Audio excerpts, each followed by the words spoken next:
To be back now with Jen Coleman. She is Outreach Director with the Oregon Environmental Council.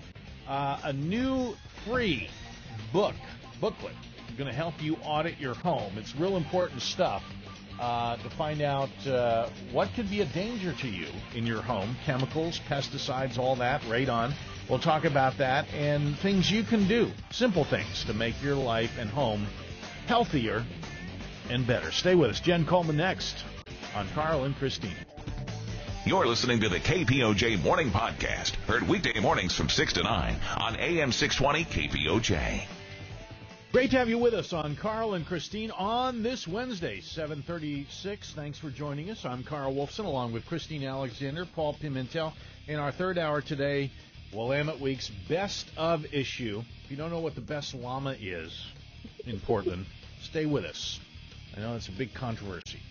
We'll have the answer during the third hour. Now we're so pleased to have Jen Coleman with us. She's Outreach Director with the Oregon Environmental Council. And I want to give this website because at the website you can get a new booklet that is going to help you live healthier. The website is oeconline.org. That's Oregon Environmental Council, oeconline.org. Jen, welcome to the show. Good morning. Good morning. Now, this booklet it is like a room-by-room checklist to fill out and easy to make improvements in your house. And I went online last night, and first of all, I love to check boxes. I love checklists, I'm OCD. Everybody knows it. But this is a checklist that is extremely important to do, a self-audit of your house. And what are we trying to do here? Just basically reduce the risk of chemicals, contaminants, radon, everything like this, right? Yes, Why does it matter? Well, I have to tell you, it's unfortunate that labels don't tell us everything about what's in our products and what's in our homes. Some of the kinds of contaminants that we find in our home that can ultimately affect our health come from legacy contaminants. They're things that are in our environment from many, many years ago and are persisting. There are other chemicals that come from the makeup of our everyday household materials that linger in the air or linger in the dust and can eventually affect our health. And the reason that we know this and suspect this is that we can see a change in public health in the way that people are getting sick in America these days. And a lot of the things that you're seeing trends in, autism and cancer and behavioral disorders, but also asthma and allergies, are things that they suspect have some environmental component. So I think that a lot of families are really trying to find ways to make their home a healthy environment to be in, to live in, and grow. And this guide is really to help people make those kinds of choices. And I'll tell you, the checklist feels so good when you're able to check off one of those little blue boxes that say you're doing the right thing. The right thing. The first question I saw last night, Jen, was your home built before 1978? What does this tell us? One of the big sort of legacies that we deal with in the United States is the legacy of lead in house paint. And, even 100 years ago, people knew that lead was poisonous to the brain. To the neurological system, but they didn't know how little it took to actually affect brain function, especially in little children. Little children are more vulnerable to toxins in general because by virtue of the fact that they're growing and changing. Right. So lead in house paint used right up until about 1978 sort of hangs around, and there are ways to deal with it without actually removing the lead. We're talking about environmental health and the Eco Healthy Homes Checkup Kit. Our guest is Jen Coleman. She's the Outreach Director with the Oregon Environmental Council. And again, the website is oeconline.org. This is a great checklist. And what I found interesting, too, and we talked about this a little off the air, is that it's not just for homeowners, but this is a great tip you can go through with a renter as a renter, and you can work with your landlord. You even offer some strategies as to a handbook for landlords and tenants. Yes, there's a wonderful handbook for landlords and tenants that comes from Multnomah County Health. I think that one of the things that can be really daunting about controlling your space is that there's limits on what you can do when you're a renter. You have to work in partnership with your landlord to be able to control your space.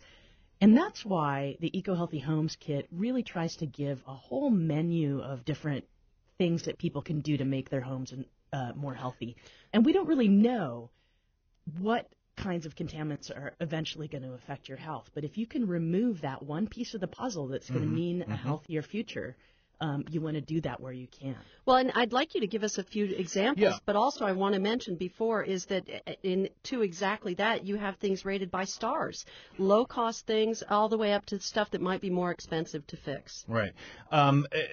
Let's just go through a few things here. Jen Coleman with us. Again, the website for you, oeconline.org. Let's just take the bathroom, for example. That's a bathroom or kitchen. Take one and give us a tip here. Sure.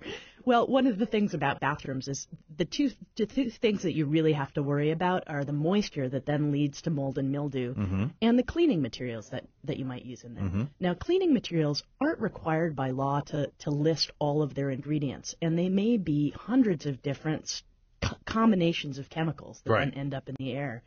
And so the bathroom can be one of the places where those cleaning products sort of linger and cause a route of exposure. So here's one really easy tip that is you don't have to worry about where your contaminants are coming from. This tip will work for everybody. And that is just open your windows once a day and get air flowing through your bathroom, get air flowing through your house.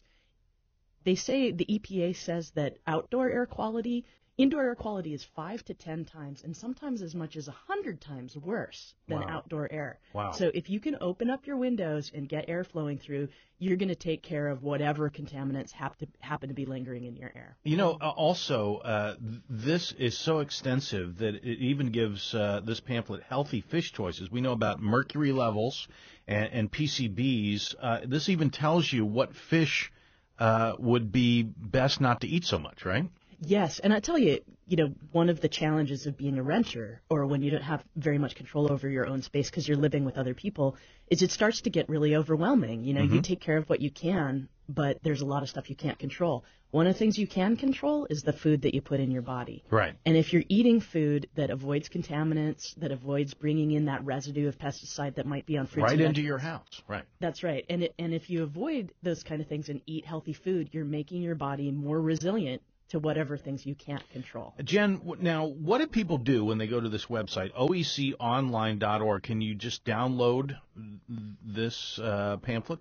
Right there on the front page, you'll find a link where you can order it. And it'll come right to your house. That's right. We'd be glad to send anybody in Oregon a copy. You can order multiple copies if you have them to give to your friends. Is it a good idea to remove your shoes before going in your house? Absolutely. Why?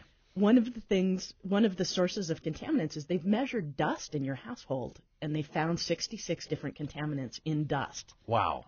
Some of that comes from the stuff that you track in on your shoes when you enter a house. So you don't have to worry about what it is on your shoes. All you have to do is take them off at the front door, and it'll keep some of those pollutants out of your house. Houseplants important too. Anything you bring in your house. Houseplants I saw in this, right? Houseplants is a surprisingly wonderful idea.